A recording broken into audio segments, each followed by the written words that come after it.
ආයිබෝවන් අද අපි අහන්නේ යන්නේ සැබෑ මිත්‍රත්වයේ වටිනාකම ගැන කවදාත් වළංගු හරිම බලගතු පාඩමක් අපිට කියලා දෙන්නේ අපූර්ව කතාවක්.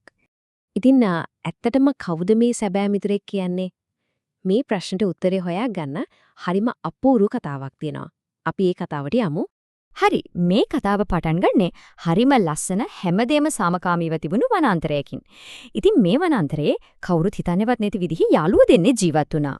මේ දෙන්නගෙන් එක්කෙනෙක් තමයි ඊ වනාන්තරයේ රජතුමා. ඒ තමයි බෝධිසත්ව සිංහරාජයා. එයා හරිම ශක්තිමත්, ඒ වගේම හරිම කරුණාවන්ත පාලකෙක්. ඒ නිසාම හැමෝම එයාට ගොඩක් ගරු කළා. අනිත් කෙනා තමයි රත්ති. රත්ති කියන්නේ පුංචි ටිකක් විතර බයගතියක් තියෙන මීයෙක්. හැබැයි ඉතින් එයා මේ බලවත් සිංහරාජතුමාගේ හරිම හොඳ අවංකම යාළුවෙක් වෙලා හිටියා. හැබැයි ඉතින් මේ ලස්සන මිත්‍රත්වයට පොඩි අඳුරු කාලයක් එන්න වෙඩි වෙලාවක් ගියේ නෑ. ඒකට හේතුව තමයි කපටි හරිම ලෝභී වෘකෙක් මේ දෙන්න අතරට ආපු එක. ඉතින් මේ වෘකයා හිමින් සැරේ මීයා ළඟට ඇවිත් මෙහෙම රහසින් කිව්වා ඇයි ඔය මහ සිංහයාත් එක්ක එන්නේ? බලන් ඉඳපන් ඕක කවදා හරි ඔබව කනවා. වරෙන් මත කියන්න මම ඔබට මී පැණි දෙන්නම්. මුලදී නම් රත්ති මේ කතාවට රැවටුනේ නෑ. එයා තමන්ගේ යාළුකම පාවල දුන්නේ නෑ. නෑ සිංහ රජතුමා මගේ හොඳම යාළුවා. එයා මාව හැමතිස්සෙම ආරක්ෂා කරනවා කියලා. එයා තමන්ගේ මිත්‍රයව ආරක්ෂා කරා. ඉතින් මේ කතාබහ ඇහිලා ඇහැරුණු සිංහ රජතුමාට තේරුණා මීයාගේ හිතේ පොඩි දෙගිඩියාවක් ඇති වෙලා කියලා. ඉතින් එයා රට්ටිට කවදාවත් අමතක නොවෙන හරිම වටිනා පාඩමක් කියලා දුන්නා. සිංහ රජතුමා මෙහිමයි කියවේ හොඳ මිතුරෙක් කියන්නේ කවදාවත් තමන්ගේ වාසියට අනිත් අයව රවට්ටන කෙනෙක් නෙමෙයි. නපුරු මිනිස්සු හැම වෙලේම උත්සාහ කරන්නේ හොඳ යාළුවෝ දෙන්නෙක්ව වෙන් කරන්න.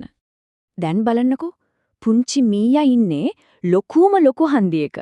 එක පැත්තකින් තියෙන්නේ වෘකයාගේ ආත්මාර්ථකාමී රසවත් පොරොන්දු. අනිත් පැත්තෙන් තියෙන්නේ සිංහයාගේ අවංක ආරක්ෂාකාරී මිත්‍රත්වය. එයා දැන් තෝරගන්නේ මොන පාර වෙන්නේ නැතිද?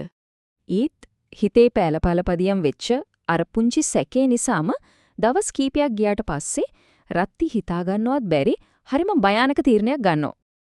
අර වෘකයා දීපු පොරොන්දු වලට අර මීපැණි කතාවට රත්ති අන්තිමට රැවටුණා.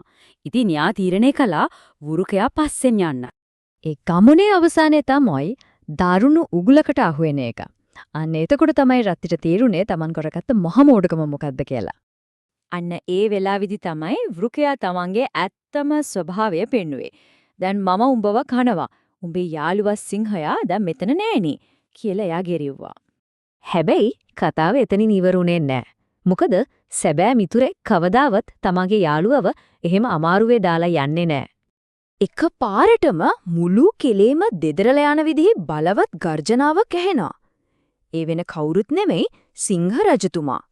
රත්ති තමන්ව සැක කළා තමයි ඒත් සැබෑ මිත්‍රයා ඒ හැමදේම අමතක කරලා තමන්ගේ යාළුවව බේරගන්නෙවිත්. ඉතින් මීයව බේරගත්තට පස්සේ සිංහ රජතුමා මේ හරිම වටිනා පාඩම ආයෙමත් මතක් කරලා දුන්නා. එයා කිව්වේ මෙහෙමයි දුකේදී වගේම සැපේදීත් හැම වෙලේම ළඟින් ඉන්න කෙනා තමයි ඇත්තම යාළුවා. ඉතින් මේ මුළු කතාවෙන්ම අපිට ගන්න තියෙන වැදගත්ම පණිවිඩය මොකද්ද? ඒ තමයි නරක මිනිසුන්ගේ කතාවලට රැවටිලා අපේ ඇත්තම යාළුවන්ව කවදාවත් අතාරින්න හොඳ නෑ කියන එක. එහෙනම් මේක අපි හැමෝම අපේම අහගන්න ඕන ප්‍රශ්නයක්. ඇත්තටම අපේ ජීවිතවල ඉන්නේ සැබෑ මිතුරන් කවුද?